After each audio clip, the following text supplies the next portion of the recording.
Good evening, members, and welcome to the Manydown Overview Committee of the 13th of February. I'll very quickly start with the normal procedures. So,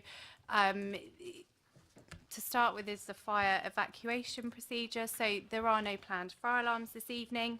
If the fire alarm does sound, then please evacuate the building immediately. The fire exit is located to the rear of this room. We'll go down the stairs and meet in the War Memorial Park.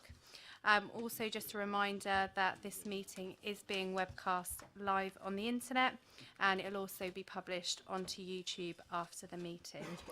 Can I just check that we are definitely okay? And just in terms of mobile phones, if everyone can just make sure they are either off or switched on to silent, that would be very much appreciated.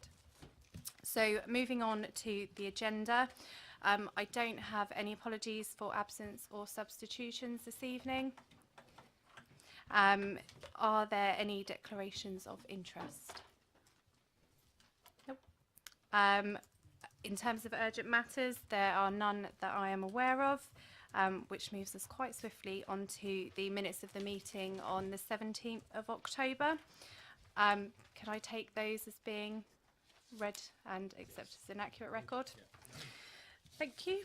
And that takes us on to item 5, which is the project update report. I will pass over to the portfolio holder to introduce.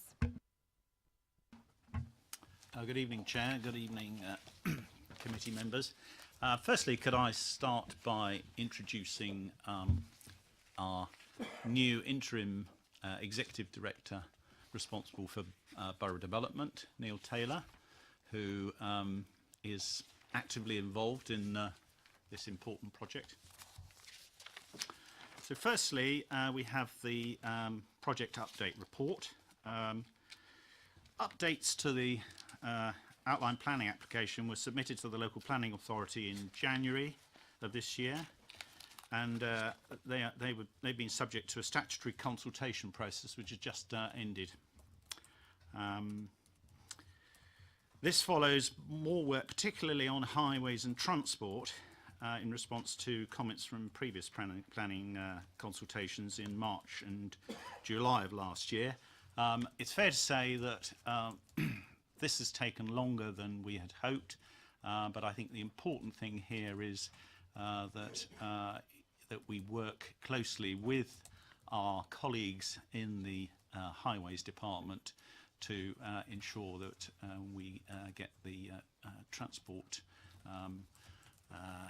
solutions as close as possible, so that they can support the proposals when it goes to the Development Control Committee and the local planning authority.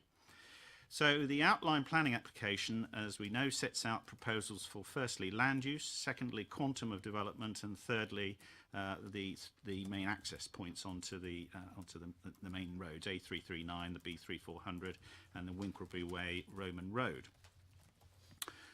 The applications also include a series of parameter plans that show key information on movement, land uses, strategic open spaces and maximum building heights. And it also covers planning conditions and Section 106 obligations, which we're going to cover tonight. An illustrative master plan was submitted to demonstrate how the principles established by the parameter plans could be interpreted.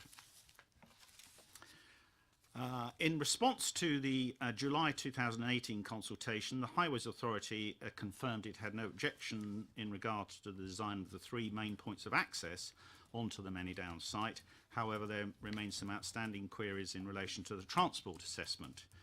Over recent months, the two teams have worked constructively together to clarify and resolve these outstanding matters.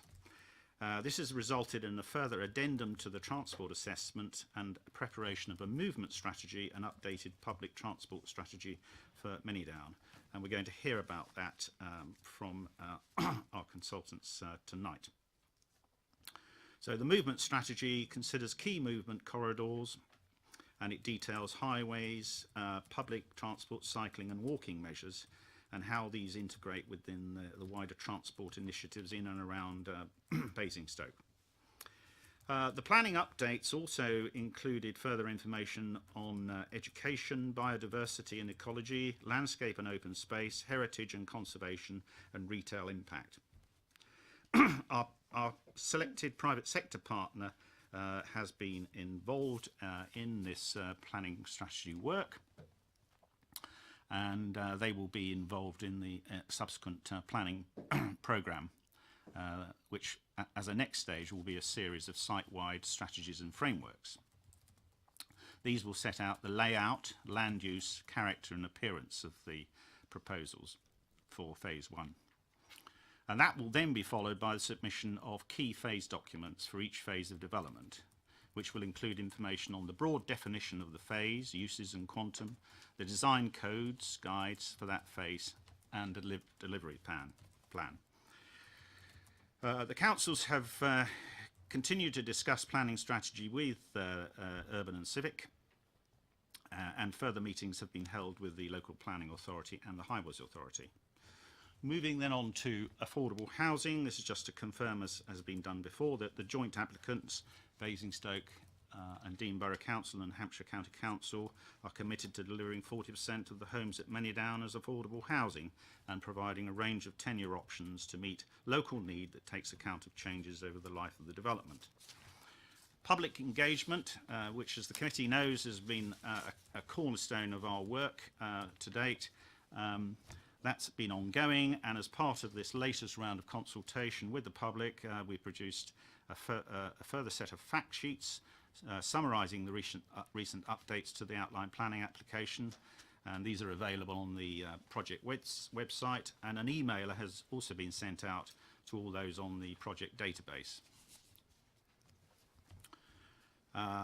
There will be a further briefing session to parish councils and community groups who have engaged with the proposals so far. Representatives from the project team will also be in attendance at the Help to Buy event at the Civic offices on Thursday the 21st of February, and that will give an update on project progress to those residents who might be interested in buying at Manydown in the future. We're going to look how in future we should continue to engage with stakeholders, councillors, parish councils, local groups and residents. We continue to do well in relation to support from central government, in particular in relation to the Housing Infrastructure Fund, which is aimed at early delivery of infrastructure, which we know our residents regard as vital if they're going to continue to support Manydown. We've got a bid of £10 million from the HIF marginal funding, and we know that that was successful. We've also been, I think, shortlist, as it were, for £61 million for enabling works in relation to the forward funding scheme from Homes England, and a bid to Homes England has been made for to the Accelerated Construction Fund, and again that's looking positive. Another £4.69 million. Do we want to say anything about any further awards, or is that embargoed?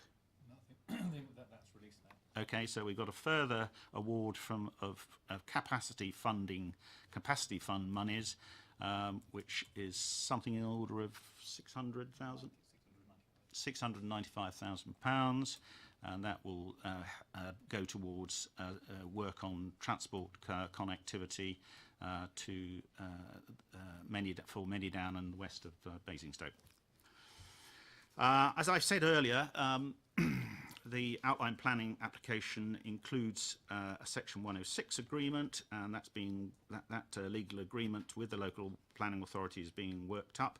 At the moment, it's at advanced stage. The heads of terms are included in the pack here, and that covers financial contributions towards facilities or services, physical infrastructure, mitigation or a management plan in relation to development proposals, or it may involve restrictions on what we can do with the land. So I think good progress is being made on that, but there'll be opportunities to ask questions if you wish to in relation to that.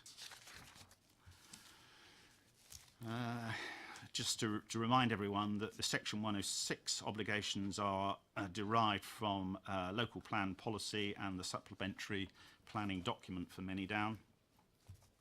And they also reflect Hampshire County Council's guidance in relation to developers' contributions towards children's services facilities. They reflect feedback from members of the public, but there's, as I say, those discussions are ongoing.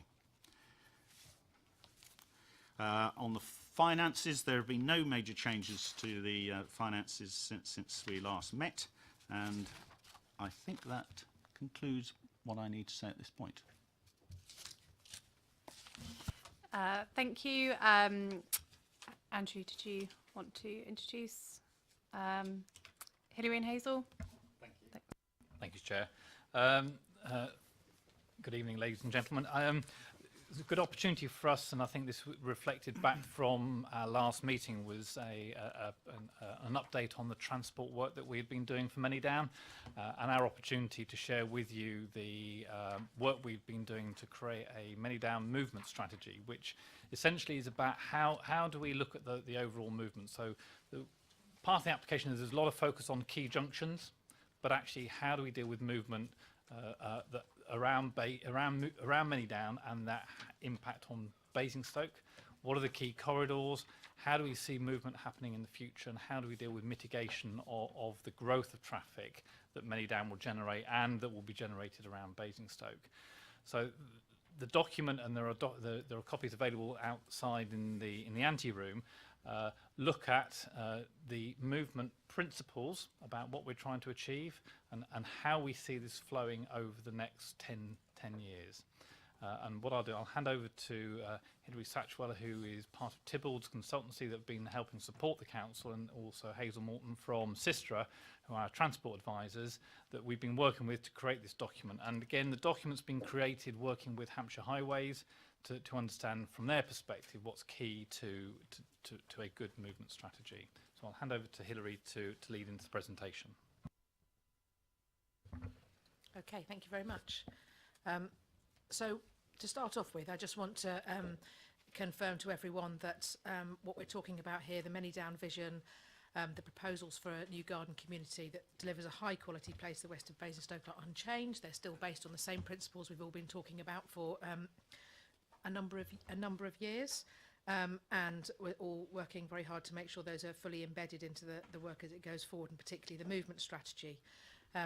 The list of principles or the kind of key ideas on this slide I won't go through in detail, but they're really all the things that we've been talking about making sure the strategic design principles are well embedded, and that we are continue to be very informed by the 2-year plus engagement process that's been going on with wider residents and various local communities around the site. In terms of movement proposals, what is it very strategically we're looking at trying to do? And I think there's 3 points here that we just wanted to reinforce, and the movement strategy covers very initially. We want to make sure that Manydown is an accessible community that works for all the people who will live in it and who will pass through it and who will use it for various different reasons. We need to make sure it considers all modes of travel and doesn't just focus on 1 or 2 different ways of getting there, and particularly the work recently has been focusing on developing alongside the highways work, the public transport, the walking and cycling strategy, which Hazel will talk about more shortly. And then the third issue that is really important that the Manydown proposals do is consider and minimise the area-wide impacts. So those are the 3 guiding principles that have inform the movement strategy as it's developed. Just before we talk about the movement strategy in more detail, I think it's important just to go back over how all of this is going to be embedded, and be clear that we've got a very strong process in place to make sure that the detail that we have gradually is worked up and agreed through a process that everyone is buying into, that starts with the outline planning process and approval that covers the strategic points, the principles, the conditions and the things that are secured by Section 106 agreement. The second stage is around a site-wide submission, which will add detail and clarify strategies which are at the moment are in outline, so that we're reconfirming at that point what the basis of the site-wide strategy is. So that's all post-submission, so it's gradually getting into more detail as the process goes along. The third is around key phase submission. So initially it will be for the first phase, and that will set out quite a lot of detail for each neighbourhood. And it will cover transport, but it will also cover housing, open space, all of the elements that make up workable and high quality neighbourhoods within what will eventually be the Manydown development as a whole. And only after those three stages have gone through, reserve matters applications can be submitted. What this means is that it's not a big jump from an outline application that's covering lots of strategic issues down straight away to the detail of individual houses and individual bits of open space. It's a process of developing these things and making sure that all of the different consultees are part of that process as we go through it. There is, of course, a key issue around infrastructure, and then we need to make sure that we don't do anything that slows up the delivery of infrastructure where we need it to get into the site. And this process also sets out a way that key infrastructure can be agreed in advance of a key phase to make sure that delivery can come forward to fit with funding arrangements, but also to make sure that we move forward in the way that we need to.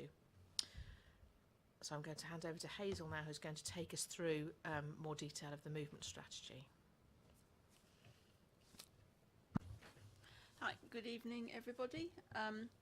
The movement strategy has come about as a way of essentially allowing us to more effectively communicate all the different pieces of technical work that have gone on over the past 2+ years in a way that makes more sense for someone looking at it from the outside.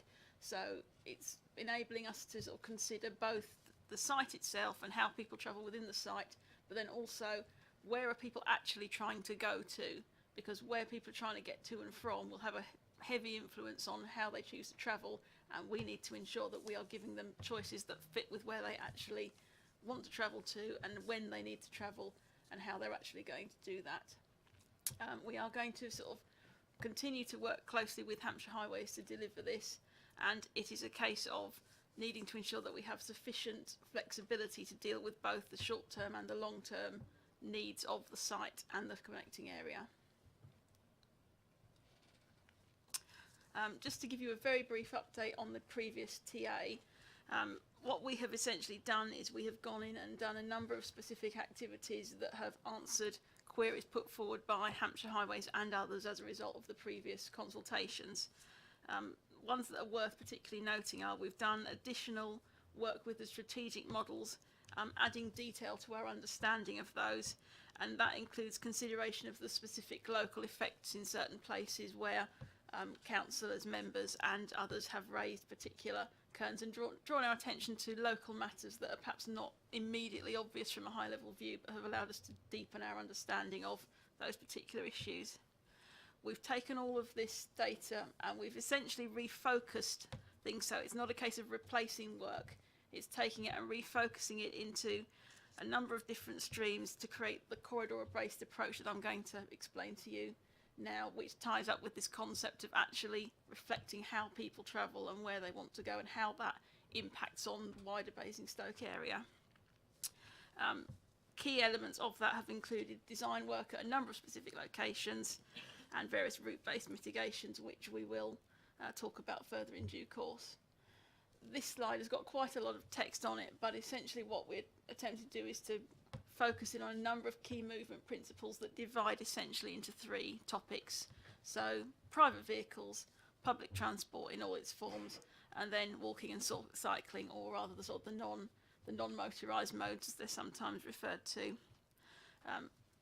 As Hilary alluded to, we are working very hard to build in lots of capacity for all modes, but also making that capacity flexible, by which I mean that it's able to react to different types of demand at different times of the day and for different users. It's not a case of there is one particular user that we are designing around. You know, we are trying to encourage the entire community to use these spaces, to use the network, and indeed for others from within the wider Basingstoke area to come in and to enjoy Manydown as well. That has a direct link particularly to things like the walking and cycling strategy, where we've tried to really develop that in terms of actually getting better access into the town centre, and also looking at how we create better connections into places like Winklebury and Rooksdown, so that we are taking into account movement between areas of Basingstoke, not purely within the site itself.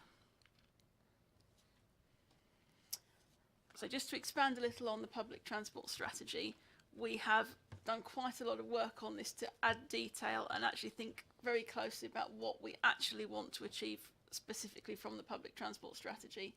So we have redesigned it effectively to focus on a core corridor, which is a corridor between the Manydown site and the town centre. And the idea is that we focus upon the most direct and sort of essentially the route that most people would choose themselves, which is essentially along the B3400 corridor. So as we will come on to in a moment, there are a number of improvements proposed to this corridor which support the public transport strategy. But the overarching aim of this is that we provide a fast and frequent direct service, so that you get on a bus in the Manydown site and you can go straight into the town centre. It's a direct limited stop service, and therefore it doesn't have any of the issues associated with sort of slower or less direct services. It is the intention is that by the time it's developed out to its full potential, that it becomes the easiest and most straightforward way to actually get into the town centre. The reason for refocusing it specifically on this is that we can provide a much better quality and frequency and reliability of service if we focus on this corridor, and also by getting people quickly and efficiently into the town centre, that enables them to connect up with other services and all the sort of services and facilities that are in the town centre itself. This accounts for a large proportion of the travel demand that will be generated by Manydown, and therefore if you are looking to actually mitigate the impacts that will arise, these are where you're going to have your highest concentrations of trips and where you're going to get the biggest positive impact if you can encourage people to do that in a more sustainable manner. So this is a slightly complicated drawing, but we've attempted to capture how the corridor-based approach works. So you can see the Manydown sort of area shaded in. The various corridors are shown in different colours. We will be discussing each one individually, so it's not a case of trying to interpret them all from this one diagram, but hopefully this gives you a sense of the scope of the exercise. You will doubtless recognise all of the areas that have been identified as being of particular interest. This obviously is not an exhaustive list, but again, in terms of numbers of trips and where people are trying to go and the external impacts, these are the areas where we know people are going to be trying to get to and from, and therefore the corridors are focused on how do we enable those trips and how do we reconcile that demand with what is already going on those corridors. So I will just talk briefly about each individual corridor.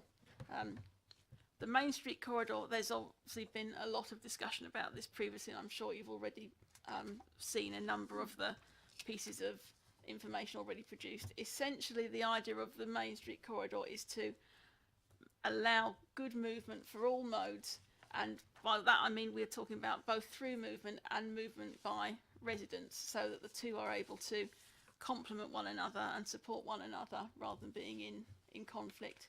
The diagram highlights the two major interventions that support the Main Street off the site, of which the northern access is one of them, and then the Trumpet Junction, as we call it, which is the next roundabout along.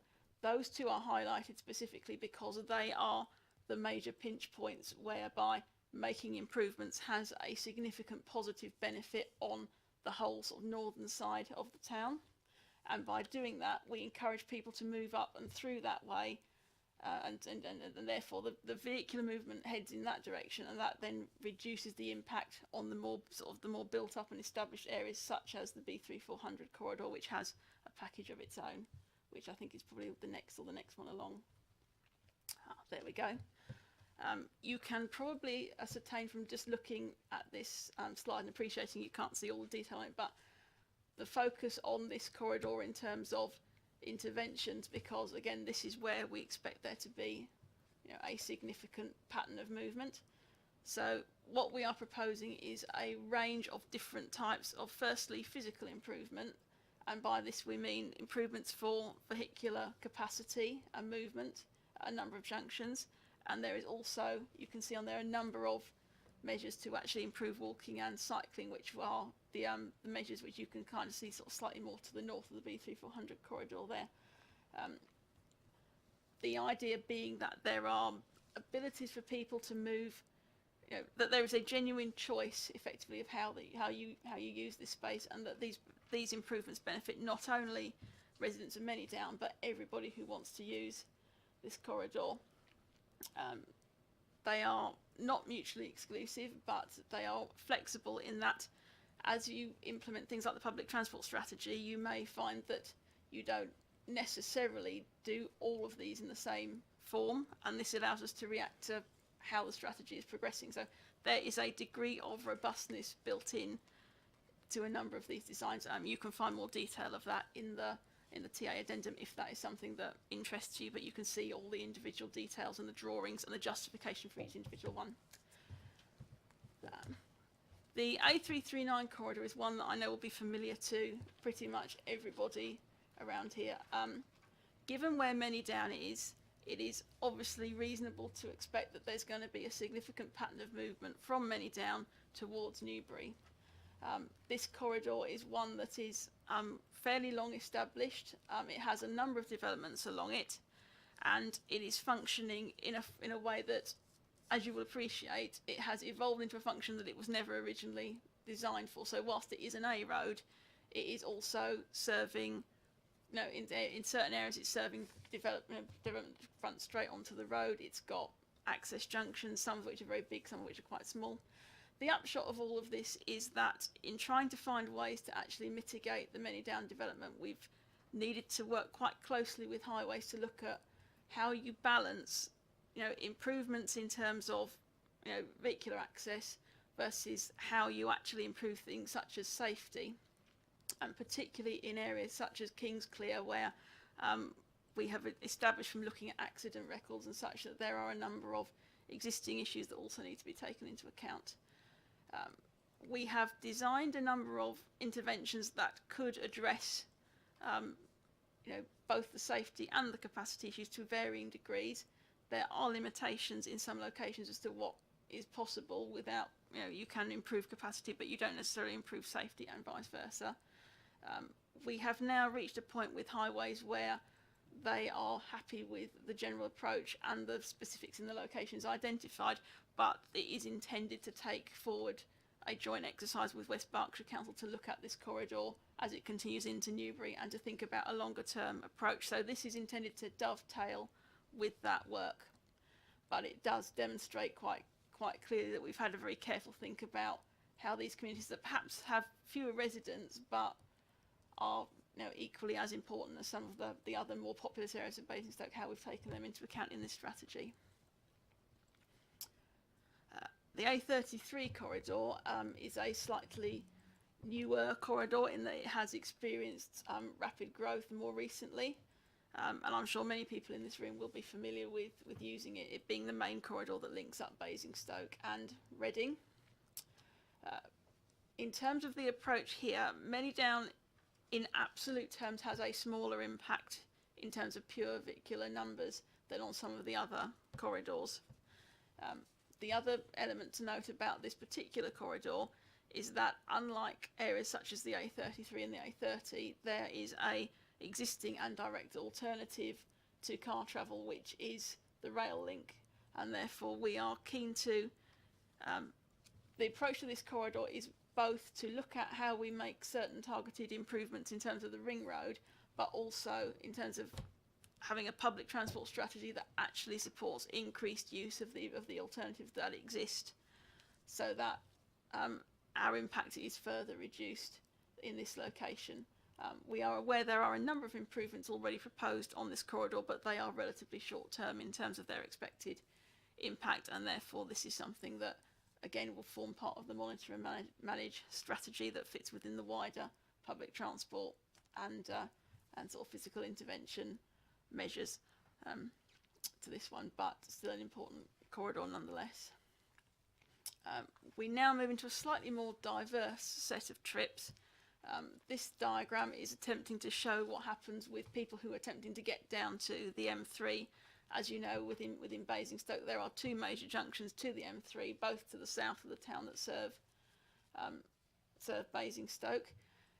The demand from Manydown, when we actually put it through the strategic model, showed a split between the people who were heading in the direction of junction 7 and those who were actually choosing to go around and head towards junction 6. Very broadly speaking, as you might anticipate, the people trying to go north showed a preference for going to junction 6, and the people attempting to go south showed a preference for junction 7 in the main.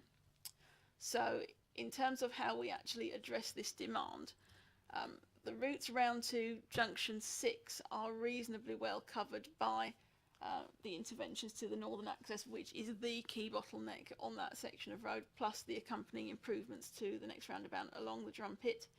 There are also some proposals for minor improvements at, I think that's Winchester? No, it's Thornycroft, I beg your pardon. Thornycroft, which you will notice is sort of dovetails with the B3400 strategy. So some of these junctions appear more than once where they integrate into more than one strategy, as you would appreciate. The route to junction 7 includes the route via Five Ways and Old Kempshot Lane, which is one that has been the subject of numerous discussions with local people and their representatives, and Highways recognising the long-standing efforts that have been made to try and address issues on that corridor. To that end, the strategy looks to make a number of improvements, a couple on Worthing Road on the route whereby you actually reach that corridor heading south, and then 2 improvements actually at Five Ways Junction itself and at Old Kempshot Homesteads Road. This will mitigate the impact of Manydown and should also integrate with further proposals being developed by Hampshire that will have an impact on this area, such as those down at Brighton Hill, which are the subject of various other consultations going on at the moment. As an extension of that, we've provided just a separate brief slide for the route to the A30. This corresponds very closely to the route down to junction 7 for reasons that are probably quite obvious. We did just want to draw this out because we are aware that sometimes people are concerned that, particularly in areas such as Oakley, that there are routes to reach the A30 that do not necessarily involve going via the town. There have been numerous discussions with Hampshire Highways about this specific issue in terms of how we address it. The preferred option that has been arrived at is to look at enhancing route wayfinding and capacity to bring people through existing routes, and that we do not at this point envisage major upgrades to rural routes to the south of Oakley. This does not preclude or exclude measures such as traffic calming and such, but in terms of where we actually want people to go, we do not intend to encourage people onto small unsuitable routes. So this is basically a reiteration of how we intend to encourage them to use the route through here instead. In a similar vein, we've talked about the B3400 into town in the direction out towards Oakley and villages to the west. Manydown itself has a smaller impact in this direction, and our impact, therefore, our contribution to this is to essentially look at the design of the southern access, and in particular we've looked quite closely at journey times through the southern access and into town for residents coming from Oakley and similar directions.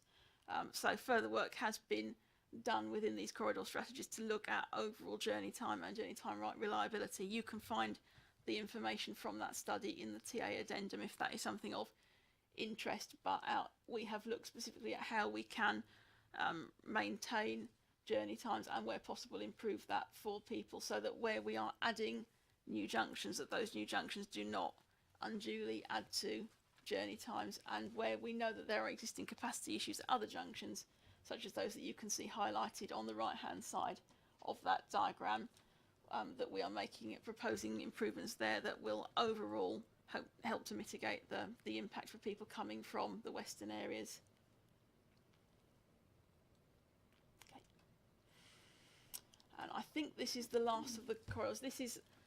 Whilst this is a corridor strategy, it's slightly more diverse in that it considers how we actually deal with education trips to and from the site.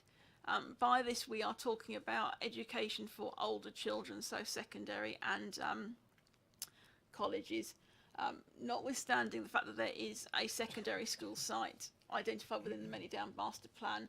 We have thought about what happens if HEC Education were to decide that they didn't in fact want to take that forward. In that case, we have looked at how our proposals for walking and cycling and public transport in particular intersect with the routes that people would take. We've been advised that at present, if that were to happen, that Cranbourne School would be the most likely destination for those trips.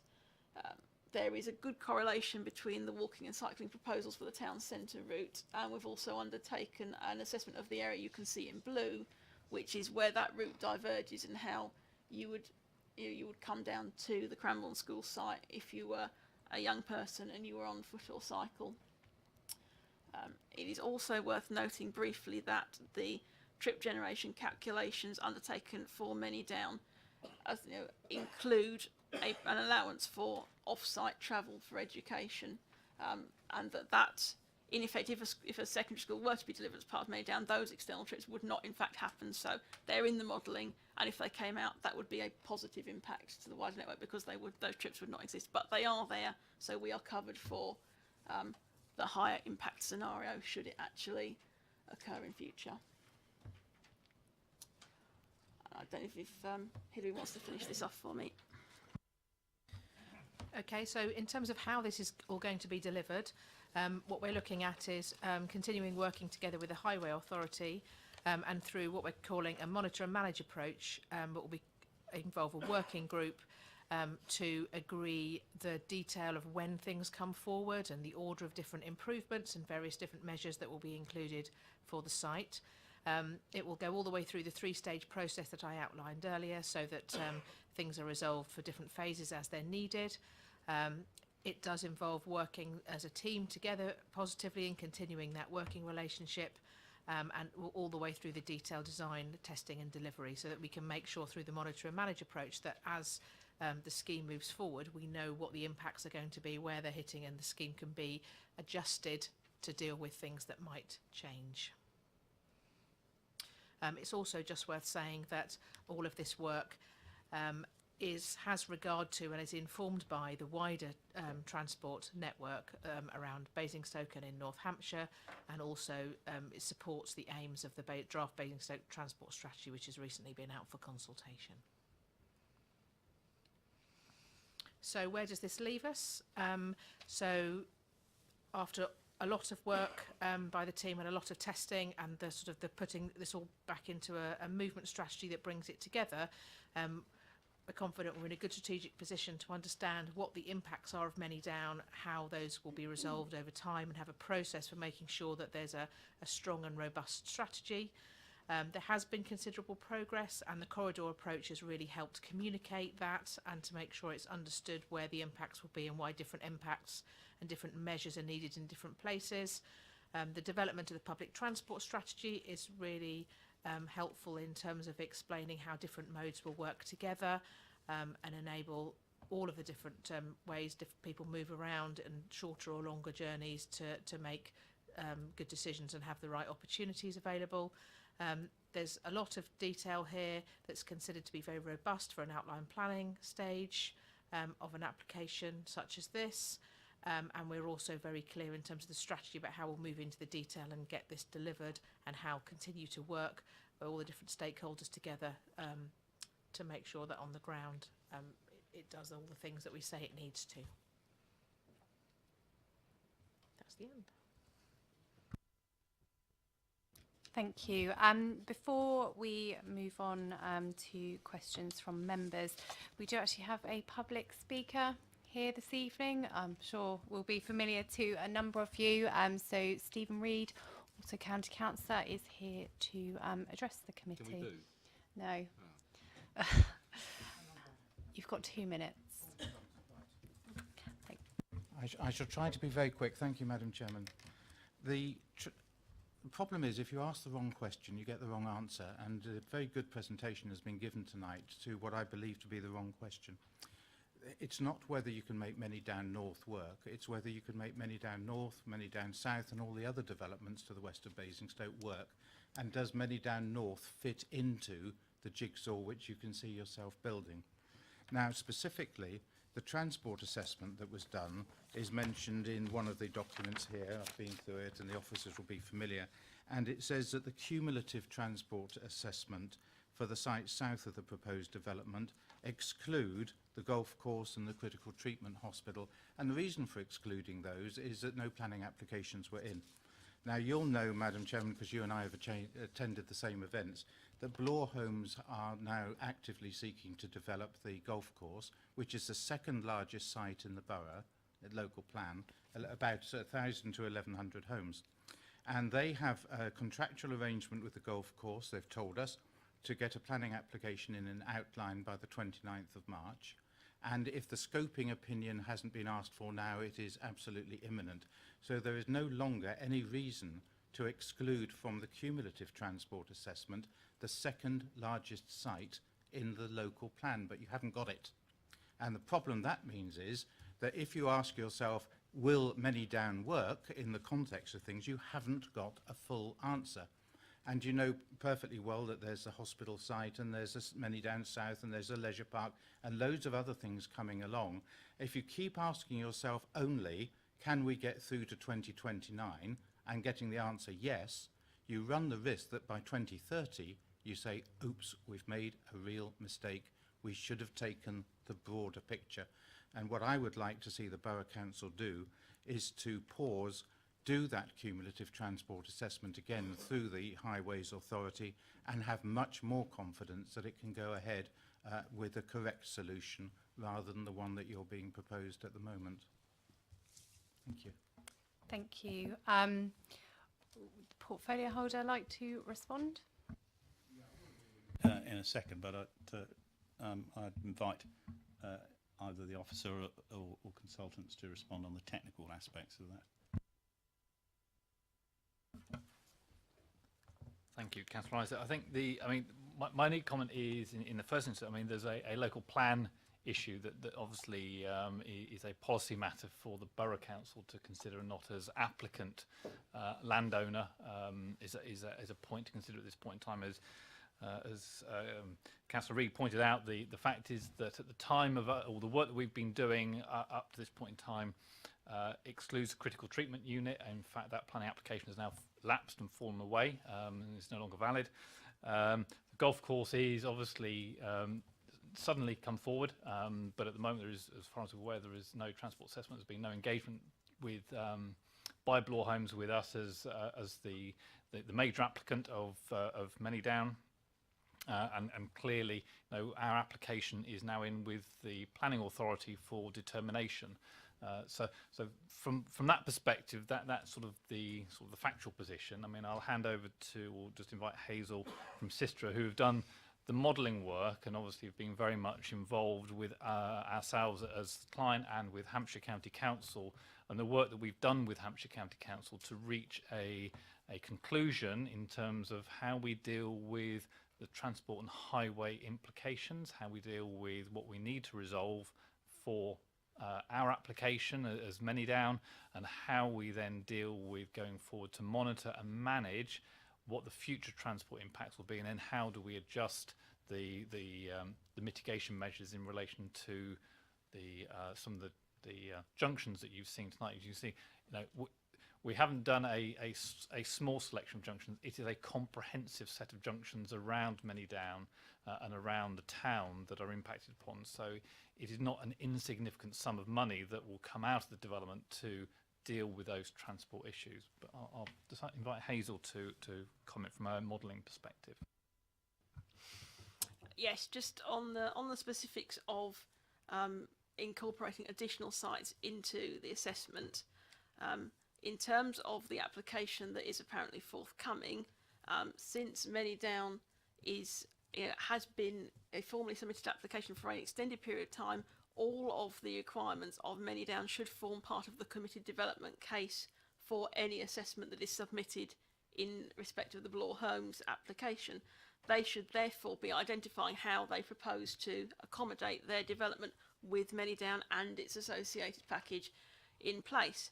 That may mean that they require to discuss with us potential tweaks or adjustments to what we are proposing, and as Andrew has described, that is not at all incompatible with the approach we are proposing to take with regard to the stages that follow the outline application, and it is more than feasible that those discussions can and should take place, but it is the responsibility of the applicant Bloor Homes to identify what those needs are and then to find a way to accommodate them. And in terms of how and whether we should assess it, until there is a formal application with data associated with that has been verified by Hampshire Highways that they can give to us to say, right, this is what you should assess, then we cannot have any confidence in what we are.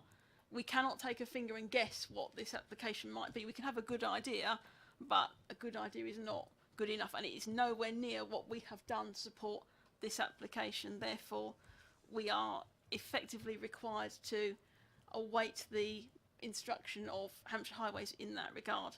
So can we and should we account for it at a certain point in time? Yes, but to be clear, the outline application stage that we're currently at is not that point in time. It is one of the further stages that has been outlined to you this evening, in my technical opinion. Thank you. So I thought that was a very good response from Hazel in relation to Bloor Homes. I suppose my feeling is that we have bent over backwards. We've worked for over 2 years with support on the landowning side from Hampshire County Council officers. We've worked intensively, particularly over the last 6 months, with Hampshire Highways, who are the Strategic Highways Authority. We need these new homes. I'm not persuaded that it's a good time to be pausing or delaying in the delivery of this. The government is putting quite rightly a pressure on us as a housing authority to bring forward homes. We need those homes. We're being asked to pause on the basis of strategies and planning applications that haven't even come forward yet. And so, if we were to take that approach, I think we'd never get off the ground with Manydown. I think we've got a strong, robust strategy, a corridor approach here. The local plan is the test that we need to meet, including an additional SPDs. We have reserved 2 crossings, potential crossings over the railway line. I'm convinced that the team here, including those from Hampshire County Council, have worked very hard to get us to a very position. We've acted like a responsible public body, and therefore I'm quite confident that when this goes forward to the Development Control Committee, it will have the support of the local planning authority, and I hope and expect from the Highways Authority. Thank you, and thank you, Councillor Reid. So I'll open up to questions from members. I've got Councillor Frost, and then I've got Councillor Harvey. Thank you, Madam Chair. I've got a number of questions, but just to start off with the B3400, okay, and the phasing of all these road improvements. My residents of Oakley are already feeling very beleaguered in the fact that they're feeling very cut off from Basingstoke because of the Buckskin road closure, okay, just by the leisure park, okay, leaving the main thoroughfare into the town centre down Pack Lane, okay, and then onto the A30 there. So it's giving it its own set of issues on its own. I've banged this drum quite a number of times, but can you please assure me, okay, that there will be maximum access, okay, for all these routes, so that my residents won't feel as beleaguered, okay, as I'm sure they're feeling at the moment, okay, and other or residents in other wards such as Kingsclear, okay, and Hatch Warren, and some of the residents of Southam will feel just as, or won't feel as beleaguered as potentially that they could be with all the improvements going through. Councillor Frost, we don't want your residents to feel beleaguered. But I will invite officers to give you some reassurance on the points you make. Thank you. Equally, we recognise that any development is going to cause a challenge for movement when development is occurring, and one of the key aspects is about how do we manage that through the lifetime of a sort of 10, 12-year build-out programme for Manydown. So clearly there are going to be times when there are challenges around the road network, when improvements are being done. We all get frustrated when roadworks are happening. And I think the clear importance is about how we communicate what is happening and when it's happening, so that residents understand that. So the neighbouring communities for Manydown have clear visibility of what's going on and what alternative routes are being put in place or mechanisms are put in place for them to be able to move as freely as possible until such time as the work is completed. So we recognise that, but it is always one of those facts that we cannot avoid when we're doing large-scale development, that there will be issues on the network at certain points. And I think the clarity or the transparency is making sure that residents are communicated that information regularly and kept up to date with what is happening, so that they can manage their journeys accordingly. Yes, just to add very slightly to what Andrew has said, I've worked on a number of schemes in the past where there have been clear failures in communicating to residents about things like alternative routes, in particular monitoring whether those routes actually work, and it's a constant struggle from my perspective with developers to make sure that they are paying attention. I think where we have a difference here is we have a clear and direct responsibility and full intention to make sure that we are listening to people, and that, as you say, it's going to be a long build-out period. It's going to require quite a bit of dialogue, but I think it's ensuring that things like the construction management plans that are sufficiently detailed in this regard, and they actually contain mechanisms that your residents know what they are and can ask for evidence to demonstrate that things like diversions that are being put in place, are being monitored, are safe. So I think everything that Andrew has said is correct, and I think what we can do is ensure that we detail how this will actually take place and put a little more information about that forward, so that you actually have something measurable against, and that will form part of the sort of various plans that will be required and will be fixed either via condition or via the Section 106, depending on how the planning authority decides best. But I just wanted to make the point that we're aware of what can go wrong. I've seen what happens when it goes wrong. I do take that seriously, and we will be doing our utmost to ensure that you have a mechanism with your residents to actually identify problems, make sure we know about them, and more importantly, make sure that we find a way to get around them for you. I'd just add that I think the important distinction here is that this is a joint development. The public sector and the private sector working together. So we're well attuned to residents' needs. They're our voters.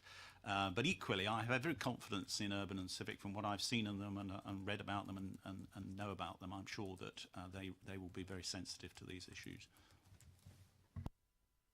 Just one more question on redirect, and I'll give other people a chance. Thank you for that reassurance. Okay, I think obviously the proof will be in the pudding, and I'm assuming that with the phased release of documents that you mentioned in your introduction, okay, that any lessons learned from previous phases will be updated and put into the new documents and moved forward, because the last thing that certainly my residents will want, and I'm sure residents of other wards bordering this, will be the same old drudgery for the next 10 years, where we're constantly, we're constantly miscommunicated to, and that travel times just don't improve.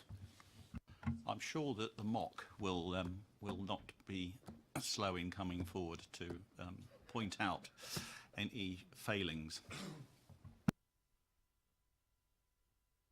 Yeah, so probably worth, it's a bit loud, probably worth pointing out something that Councillor Isaac said earlier about the funding that we're approaching Homes England for.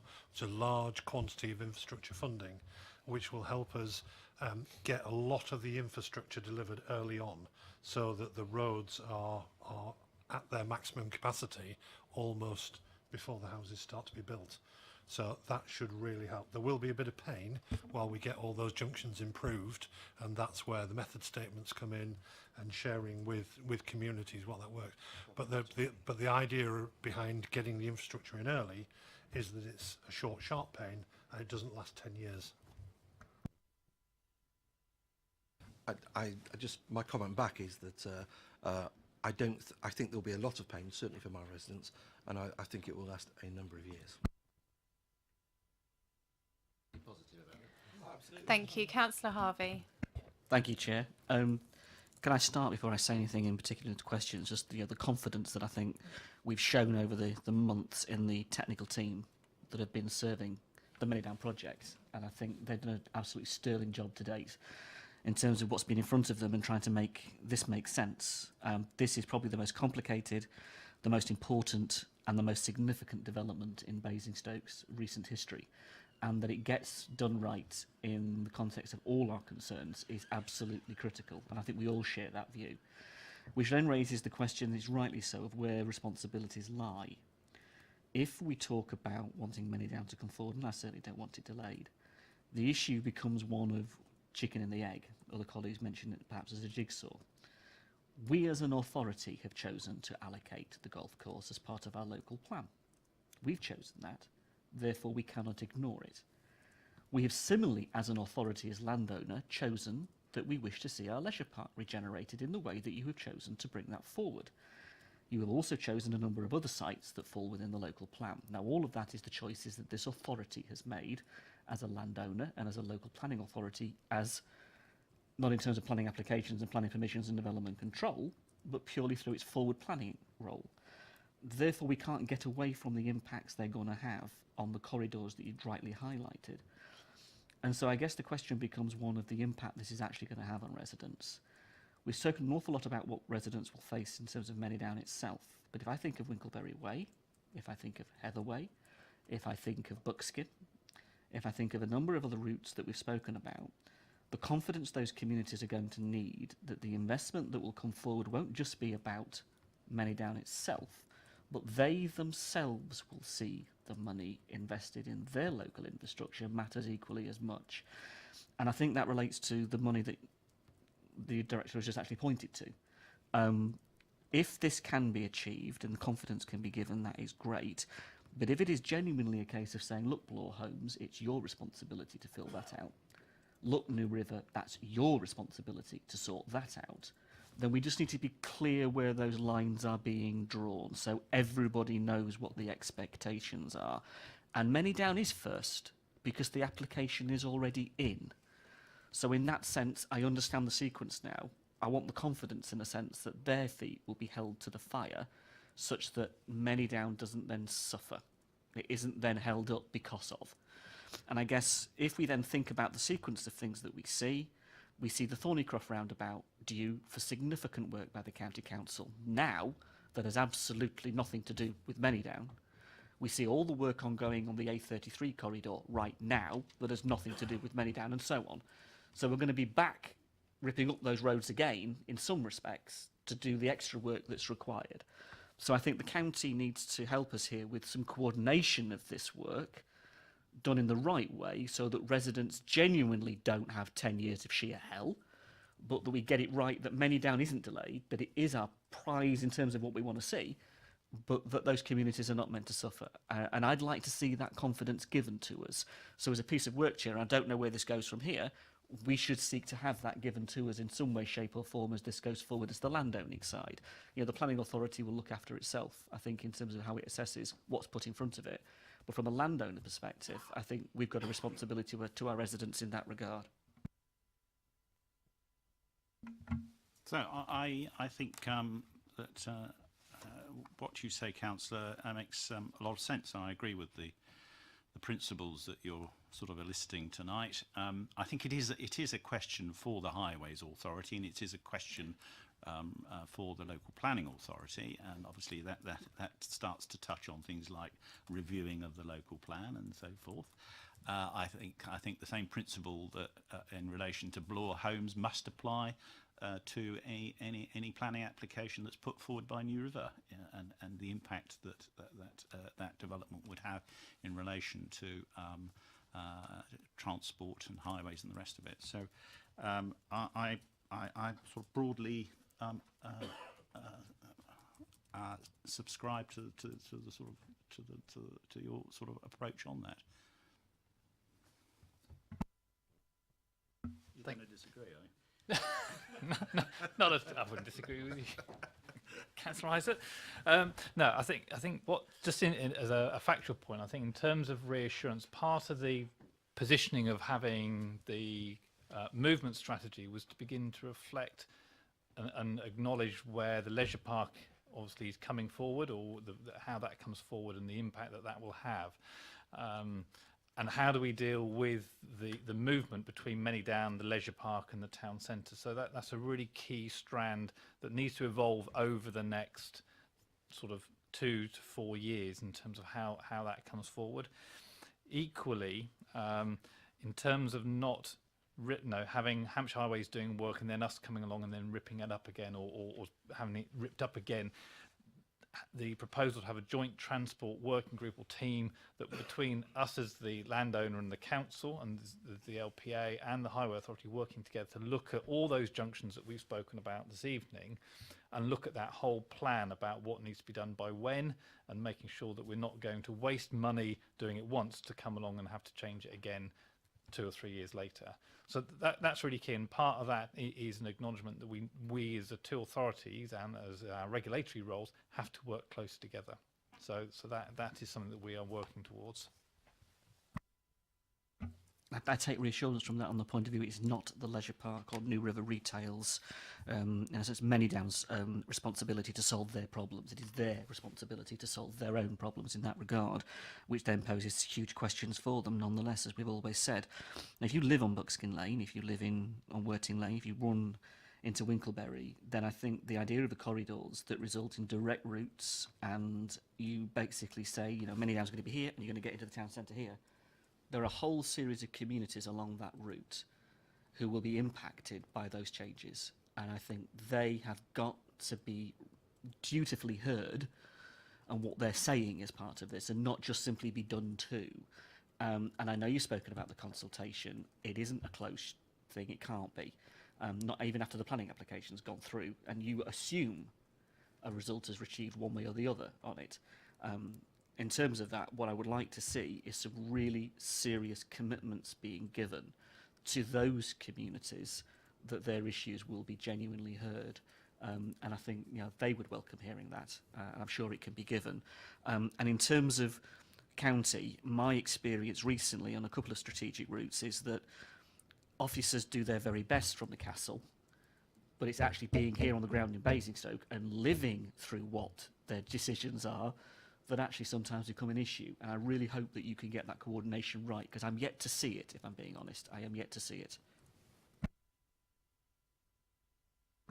Yeah, so I was just going to pick that one up, and I think Councillor Harvey's absolutely right. It's much wider than Manydown in terms of we are about to enter into the delivery phase of a huge amount of growth right across the borough, and there is a big task for County Highways, and we need to interact with them and help them to get that right. They'll be having mitigations and monies coming in from all directions, and we really need to work together to get that coherent plan of work, so that A, we get it right first time, but B, we're not digging the whole borough up at the same time, and we've got a logical sequence to it. So I think I agree absolutely. So yeah, there are clearly challenges of growth for Basingstoke, and it's essential that there is a joined-up approach, particularly between the local planning authority, Basingstoke, and Hampshire. We've got the draft transport strategy with Hampshire out. in my observation would be that working with Hampshire Highways in relation to some of the improvements that are currently are either underway or proposed, like Thornycroft, there's been very good consultation with local residents, and actually the ward councillors have contributed a great deal, and that's also true in relation to the proposals on the Winchester Road. Thank you. I've got Councillor Frost again. Yeah, thank you. It's on basically a completely different subject, but I'd just like to say thank you very much to officers for all the hard work and consultants that have been put in today. But I think we've kind of missed a trick here with the corridors, because what I'm hearing is, you know, cars, buses, walking and cycling, but there is, you know, potentially another mode of transport, public transport, that we can use. Okay, actually rail. Okay, and it's something that I did bring to the attention of Andrew, you know, yesterday, in the fact that there is a station at Church Oakley that was shut in 1955, which is on the Salisbury line. Okay, and really, you know, we should consider, you know, whether that can be brought into the strategy as well. Okay, and you know, let's not try and blinker ourselves to you know, cars and buses and walking and cycling.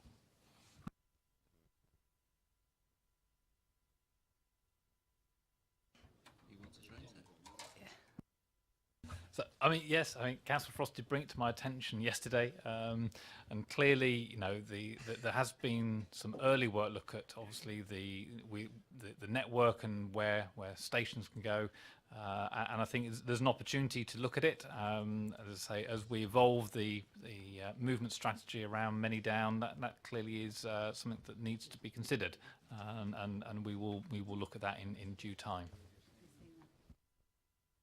Thank you. Thank you. Are there any other further questions? Going back onto someone who doesn't drive or catch a train very often, the cycling interests me, and I think you're right. Cycling around Manydown is a great thing, and we can easily facilitate that. But then, of course, once you cycle from the edge of Manydown, you've got to then go onto old-fashioned road. And there's been a culture in Hampshire of a cycle lane is a footpath with a white line down the middle, and a picture of a squished bike on one side and a picture of a squished child on the other side. That ends up actually being a squished child eventually, because they can't work themselves out, and dog leads, extendable dog leads, are a cyclist hazard. Are you saying that in this you're going to sort of retrospectively correct poor previous planning and use some of the money that will eventually flow to make sure that the cycle links are good, proper cycle paths like the ones you're designing on Manydown, where possible? Short answer to that is yes. There's been a number of discussions with Hampshire Highways and their walking and cycling teams about this. As you will appreciate, one of the big challenges with retrofitting cycling is finding the space to do it. And as you say, not just finding 3 inches of grass somewhere and ripping it up and calling it a cycle route, which happens far too often. There are sort of proper scheme drawings of the proposals for the walking and cycling improvements off-site that we propose that are set out in the TA and with the additional ones in the TA addendum as well. It is always a little bit of a gap-filling exercise where you're working off-site, and I'm not going to sit here and claim it's going to be the same as within Manydown all the way to the town centre or all the way out to the Howell Mills area, but it should be significantly better than it is now, and it does not include any of these what you might call fudge issues, because where we've decided that you could only half do a job, we've decided it's better to just leave the route on the road and not have any ambiguity in that sense. So I invite anyone who's interested in that to have a further look. Those plans will obviously develop further, but having passed it around our office that has a number of you might call militant cyclists in it, being a transport consultancy, they eventually got their thumbs up with a few tweaks and adjustments. So I think it should be a good level of provision. It should certainly improve on what you've currently got. The second question relates to buses, which I don't really know and I've been on for years. And I guess it's too early to tell, but there's you put that map up, the B3400, this direct bus route, so people would be encouraged because you can go straight into town on a bus. Sounds like a fantastic idea. And you mentioned we will provide a bus. Now, unfortunately, we rely on others to provide buses to us, and commercial viability comes into it, etc. And clearly, the county don't have an awful lot of money, as we know, to support buses. What tends to happen in things like this, or what I fear might happen, is we start with a fairly small development. We put in a bus because we want to get people in the habit of using a bus straight away. The bus loses loads of money because there's not very many people living in Manydown, so the bus gets stopped. Then people in Manydown have to find alternative ways of getting to work and start using cars, and when you reintroduce the bus, because you've got a bigger population, it's too late because the first half of Manydown's already got used to using the car and you've missed a trick. What's the plan in terms of, and it's always difficult like with schools and everything else, when you start with a small development, yes, it grows quite quickly, but what's in place to protect public transport routes so that they are supported whilst the route develops as the houses go in? The way the public transport strategy has been set up to avoid this particular pitfall is that a lot of developments, when you have a Section 106, you will see that there is a whole set of working out, this frequency, it costs this much, blah, blah. It ends up as a figure, and you pay the council a figure, and then the developer goes off and does something else. And as you've correctly said, it doesn't always work out the way that people envisage when they're doing the calculations. So we have done the same type of calculations, only in a more robust fashion. And the difference here is the commitment in the Section 106 will be for a definition of service. So it will say you will provide for the first 500 homes, it'll be this service. So it might be like the sort of phase 1 as is shown in the diagrams behind you or on the screens if you can see them. Then when you get to a certain number of dwellings, you move to phase 2 and such. But the requirement is to provide the service, not to provide the money. So our calculations have been through a number of tests for robustness to ensure, and it will be a range essentially. There's, we've done calculations to account for what is the likely revenue, and it's worth noting that we aren't assuming at this point any revenue from outside of Manydown. So this is based on our population purely within the development. There may well be opportunities to expand outside, but that's bonus. Effectively, it's not a fundamental part of the business case. So there won't be an interruption in service because Section 106 will not allow it, and the calculations have been carefully scrutinised to ensure that it is affordable in terms of the expected rate of build out, with some sensitivity tests if that were to change, so that over time the service will build up, but it will build out in direct correlation to the people who are going to use it. And it'll eventually get to the point where you've got what we envisage as being the end state, but it should be sustainable all the way through, and it should reach a point where it breaks even and then becomes eventually a nice, attractive commercial proposition. So hopefully that gives you a bit more of a feel for how we expect it to work. Thank you. Councillor Harvey, you have another question? Yes, thank you, Chair. I mean, on that point, I think again, the point will be Manydown might be able to consume its own smoke in that regard, but if you live in Winklebury or live in Buckskin and you're fighting like hell to save your local bus services and the Manydown route goes straight past you, and you see that Manydown bus go straight past you because you've quite rightly got the methodology right and you've got your systems right, that's going to wind those communities up to no end, particularly because the county will be cutting its other bus services. So we've got to be careful here in terms of wanting Manydown to succeed. Of course we do, but those neighbouring communities also use public transport. Could I then raise the point about the education trips and the slide on the education corridor? I've got to be honest, the idea of young people travelling over halfway through the town to attend Cranbourne School in that way, if that was to come to pass, is really concerning.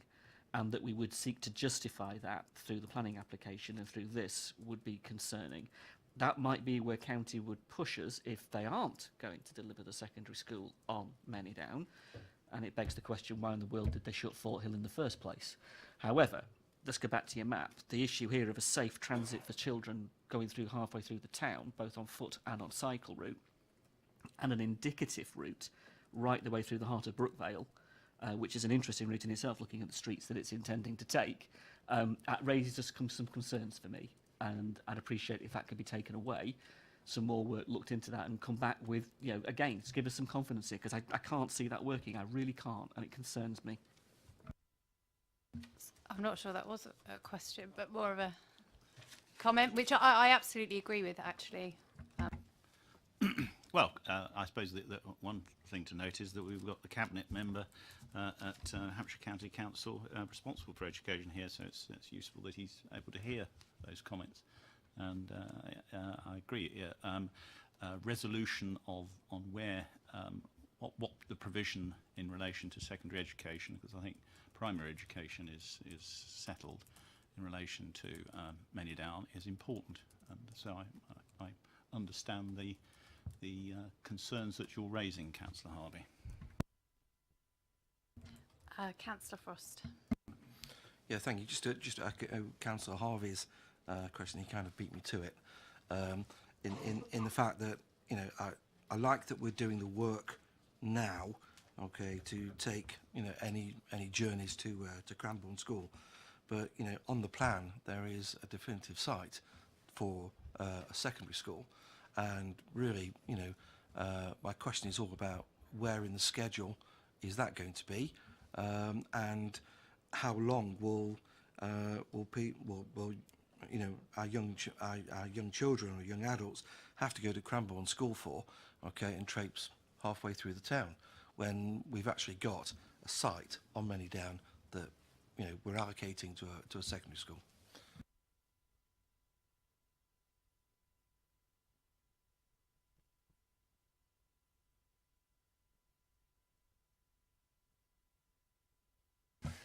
To answer the question on the secondary school, the site doesn't demonstrate a need to create a school in its own right. So normally Hampshire would like to build a 12 FE size school. The calculations are only for 5 FE, form entry. So rule of thumb really is, if we were building 5,000 homes, it would trigger a school in its own right. Because we're only 3.5, we're falling short of what would make up a proper school. So Hampshire are reserving the right to calculate whether the need is established as we build the houses and we find out who actually moves in and what the numbers are. So the decision for them to make that choice is between 1,500 and 1,900 homes occupied, which is in our kind of halfway through our development scheme, really.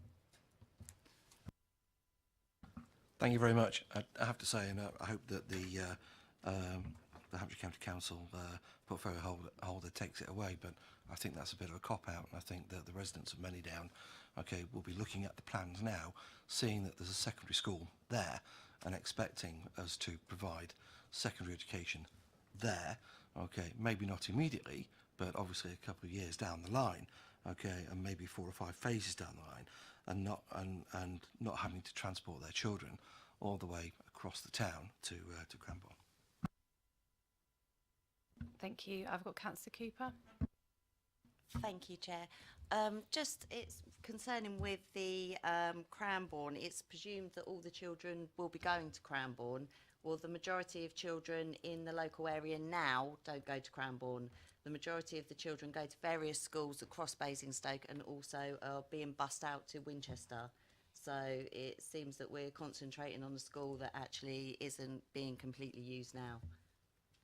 That's it. Thank you.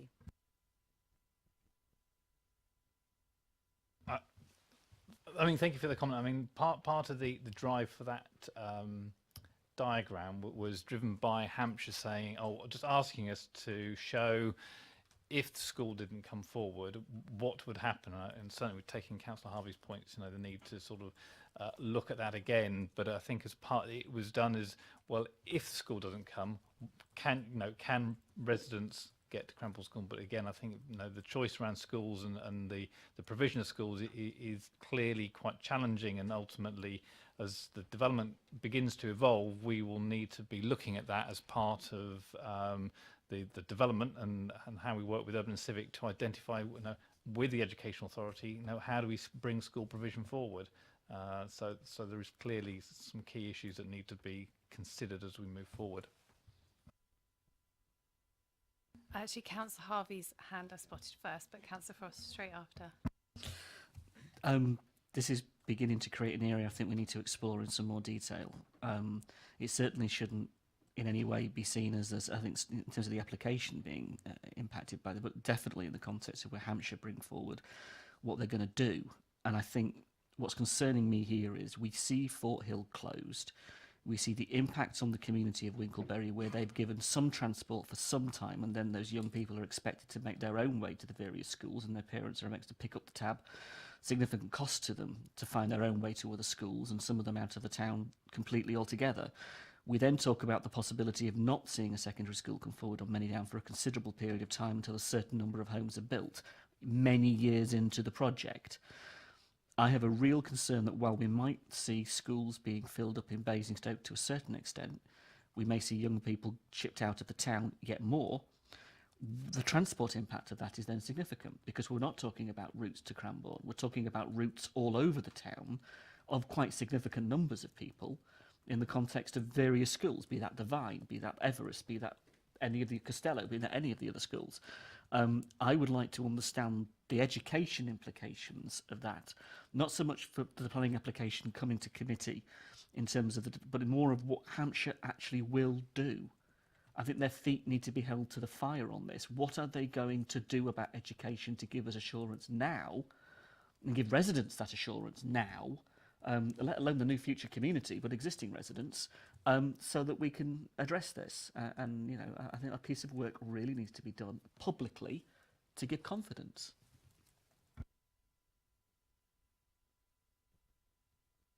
So I think we'll have to take that away.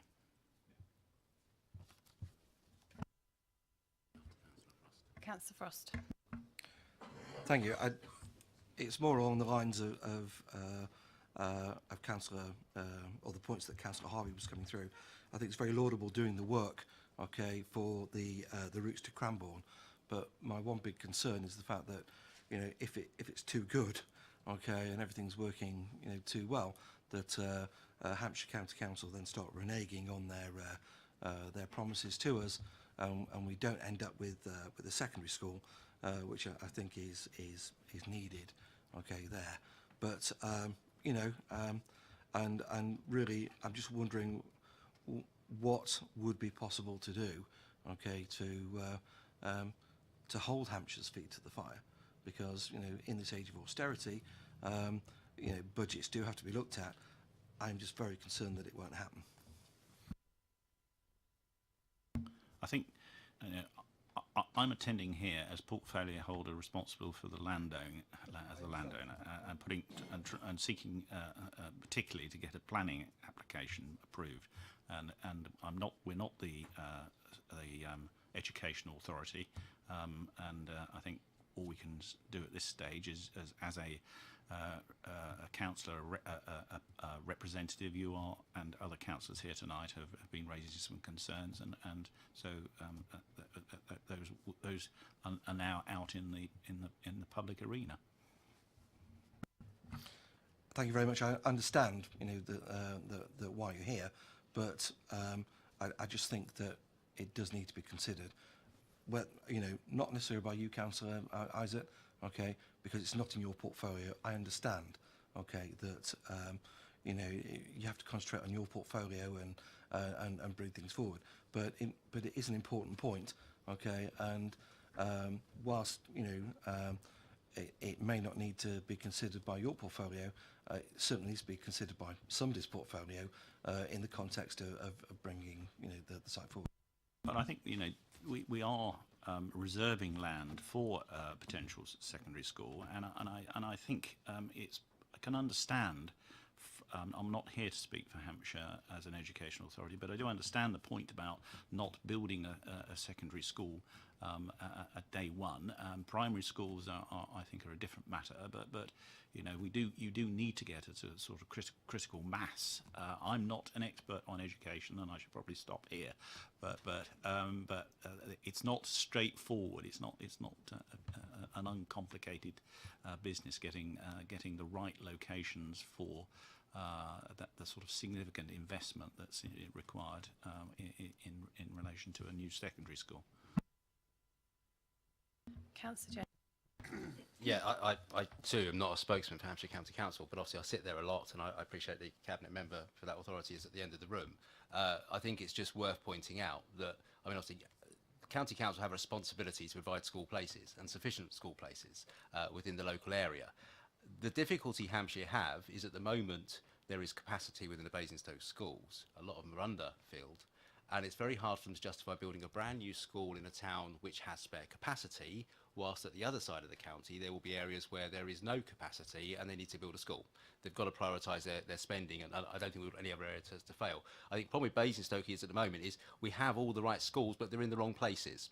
And I think it's worth having a conversation. I certainly sit on the Education Advisory Panel, and I speak to Councillor Reid regularly about Basingstoke schools, and I'm happy to keep going with this and report back. I'm sure he would. But I think that members need to be aware of, at the moment, if there is... we've got the right number of places, but in the wrong spaces, there is a risk that actually if they build one more school, that another one may close. Because the reality is, county have looked at how schools work best, and the best results come out of schools with around 1,500 to 2,000 pupils. And only one school in Basingstoke, Costello, gets even close to that. So at the moment, that's going to be the issue, and members need to be aware that Hampshire faces choices. We've got enough spaces. If we're going to build a school there, it may be at the expense of another school, and people need to think about that. Maybe the consequences that have to be taken.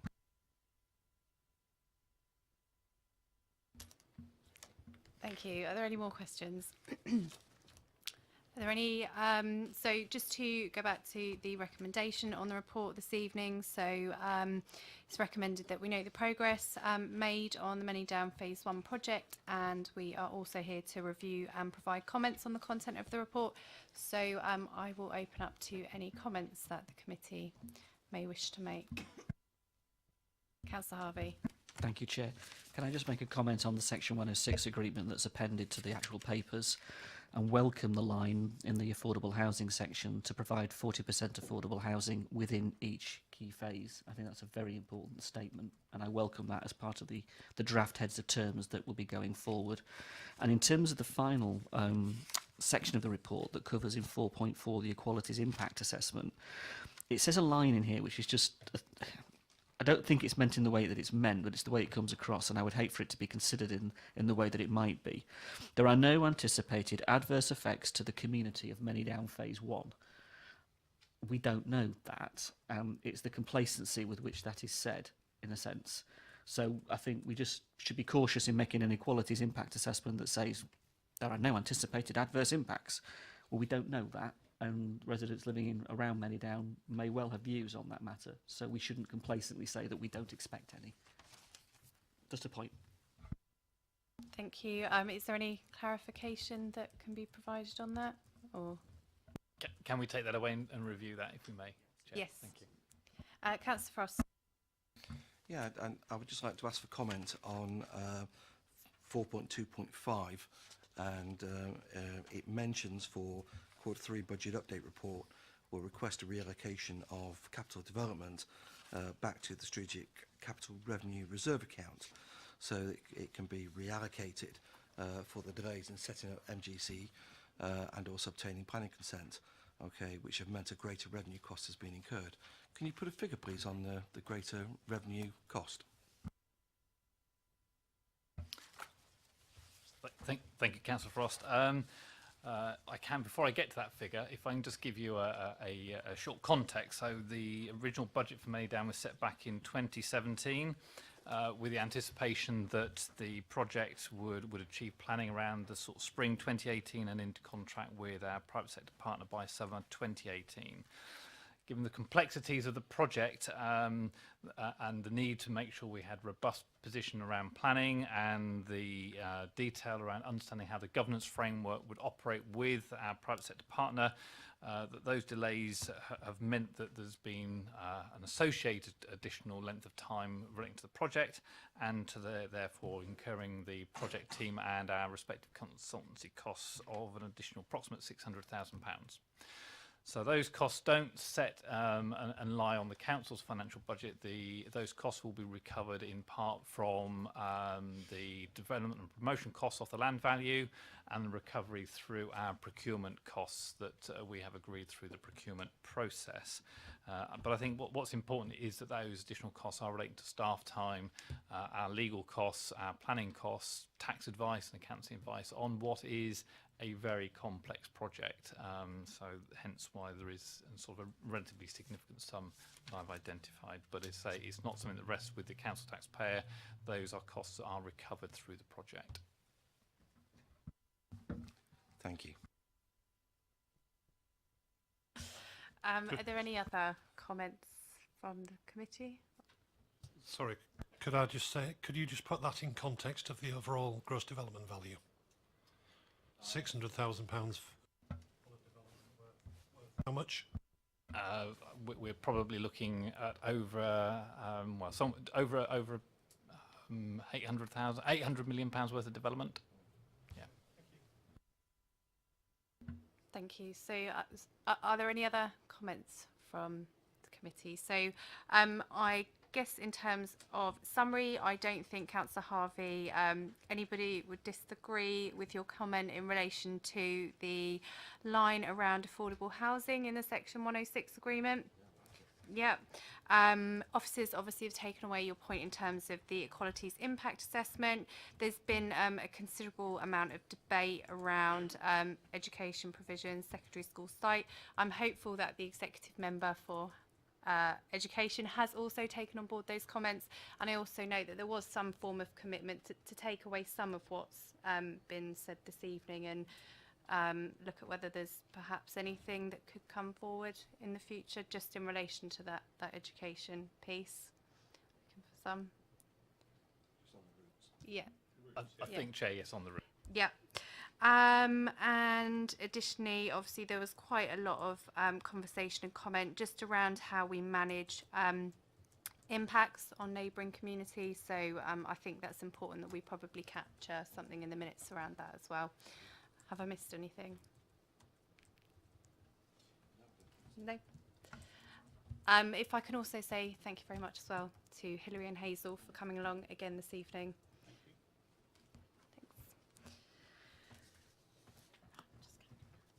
Okay, so that moves us on to item 6 of the agenda, which is the delivery vehicle report. So members will be aware that there is part of the paper which is confidential in nature, but I'll allow the portfolio holder to introduce the paper for us. Thank you, Chair. This report covers two things particularly. An update on the procurement process to appoint the private sector partner, and an update on the governance arrangements for Manydown Garden Communities LLP. At the last mock, Urban and Civic provided a presentation on their master developer approach to development and their vision for Manydown. Since then, we've been seeking to conclude the contract, the legal documentation and the financial model based on the final tender submission. And I think the project director will provide a verbal update on the outcome of that, or where we are on that. It's fair to say that at the final tender stage, it was envisaged that there would be an agreed DevCo overarching business plan and a phase 1 business plan to be approved by the councils. We've agreed that it's best if we proceed firstly with an initial interim development DevCo business plan to cover the first 12 months. And that will be able to enable us to explore key factors and then progress as originally intended to an overarching business plan for phase 1, which needs to be finalised within the first 12 months following signing of the development agreement. You will be briefed on the draft interim DevCo business plan by our colleagues at Urban and Civic. The report goes on to show the adjusted timeline that's necessary because of the extra time that's been required to deal with some of the outstanding issues before we go to the planning committee, and also the further work that's been required in relation to reaching agreement on the contract with Urban and Civic. On the governance arrangements, in July of last year, the two councils approved the setting up of the Manydown Garden Communities LLP, and that was incorporated in August 2018. It's been operating in shadow form, and there have been 4 meetings starting in September. So work is continuing to ensure that the LLP is operationally ready, and that's covered technical advisors on giving advice to us on legal, financial, accounting, tax and insurance and services, and developing protocols so that we have a fully fledged company or LLP in place with its own business plan. We've also recruited an interim business and governance manager who will provide the LLP with dedicated support. The next point I want to mention is that on legal advice, we've been advised that prior to the establishment of DevCo, we should enter into a short form of members' agreement. The councils are seeking to sign the short form of members' agreement shortly, and then the full members' agreement will be entered into when contract documentation is entered into with the preferred bidder. The LLP business plan will be informed by the interim DevCo business plan, which will be an approved document under the contract with the preferred bidder, and that will set out the LLP's roles and responsibilities for the delivery of the Manydown Garden Communities North, or i.e. the Phase 1 site, and the work programme for the first 12 months.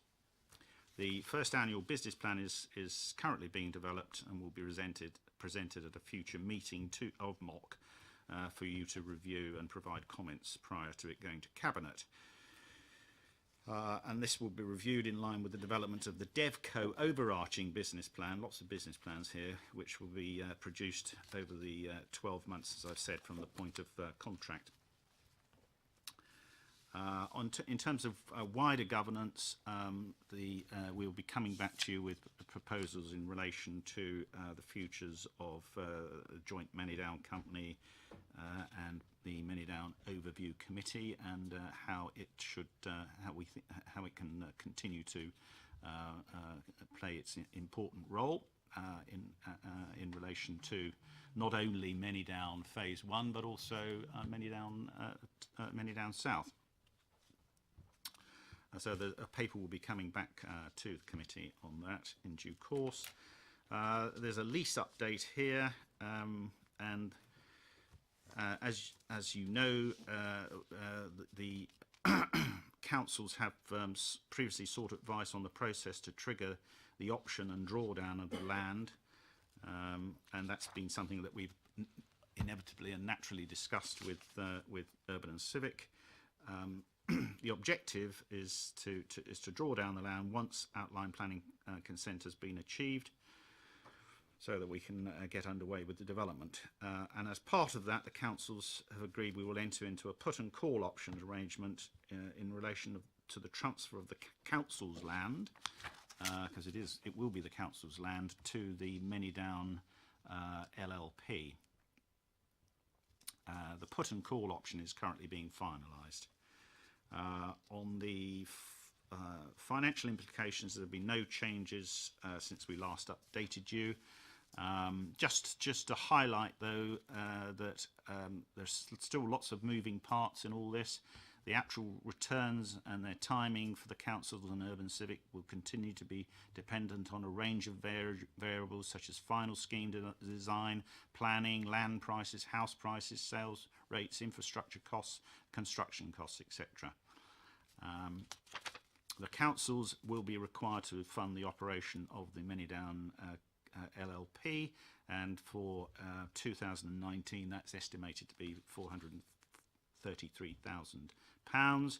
On financial risks, for the benefit of councillors, because this is something that I'm acutely aware of, can I just highlight the fact that once the legal mechanism to acquire the land from the Manydown company is formally triggered, the price agreed or determined by a third-party expert will be payable, with no right for the two councils to withdraw. That is what's in the legal agreement. And that concludes my summary of the report. Thank you, Councillor Isaac. So how I propose to take this, as long as everyone is agreeable, we have, I think, is it David Ainsworth and Richard Coppell from Urban and Civic with us this evening to provide us a presentation in regard to the confidential item, which is the interim business plan. So what I would like is if the committee can ask any questions now of the contents there in the white papers and provide comments. After that's completed, we'll move into private session to discuss the confidential item. Is everyone content with that approach? Okay, are there any questions? Councillor Harvey. Thank you, Chair. I'm not sure whether colleagues will want to answer this now or answer it in the pink papers, but I'll ask the question and then we can decide where it goes. I'm a big believer in transparency and in openness. We have been through a procurement process. We have, thus far to date, mentioned quite openly and publicly our colleagues here now in Urban and Civic, and I would like to give the opportunity now for anything else to be said in regard to the pink paper that's in front of us. We have Hampshire County Council, we have Borough Council, and we have Urban and Civic, and I do note other things now appearing on the pink papers, and in a spirit of transparency and openness, I would welcome any comments that can be given accordingly. Or, if not, we take it in the pink papers, which I'm happy to do as well. I think, I mean, if we're referring to the procurement process, Councillor Harvey, if we can pick that up in pink papers, I have an update via a couple of slides I would like to share with the members of the committee to update them on that progress. So if we can take it then, thank you. Thank you. Are there any other questions? Any comments anyone wishes to make in terms of the white paper? Okay. So I propose that we move into private session. Okay, I just need to check what I need to be reading.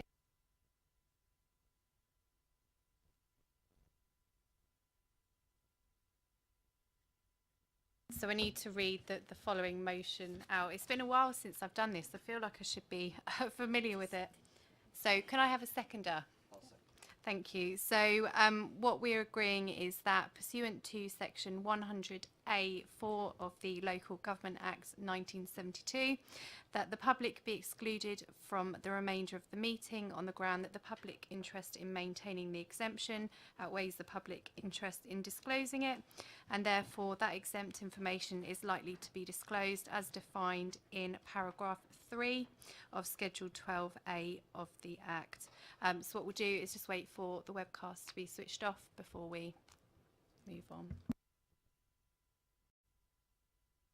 Okay. So we are now back live on the webcast. So just as a confirmation, obviously members have received an update from the project director in Urban and Civic in relation to the interim business plan. So all that's left on this item is to go back to the recommendation that was on the paper this evening. So I'm just going to read it out and confirm that the committee's content. So it was recommended that the committee notes the progress made to establish the delivery vehicle for the Manydown Garden Communities North Phase 1 project, notes the progress made on the setup and operation of the Manydown Garden Communities LLP, notes the proposed wider governance framework review, and reviews and provides comments on the contents of this report. It's great that we've done that. Thank you. And then finally, just to move on to review of the work programme, can I pass Andrew just to provide a bit of a context around what's on there? Thank you, Chair. Yeah, this gives the members a view of what's coming forward for the June meeting. That I think is still to be confirmed, but what the date is. But clearly, what will then happen? You will see the work that we've set out in the interim business plan. There will be elements that will be probably coming forward for consideration by the committee.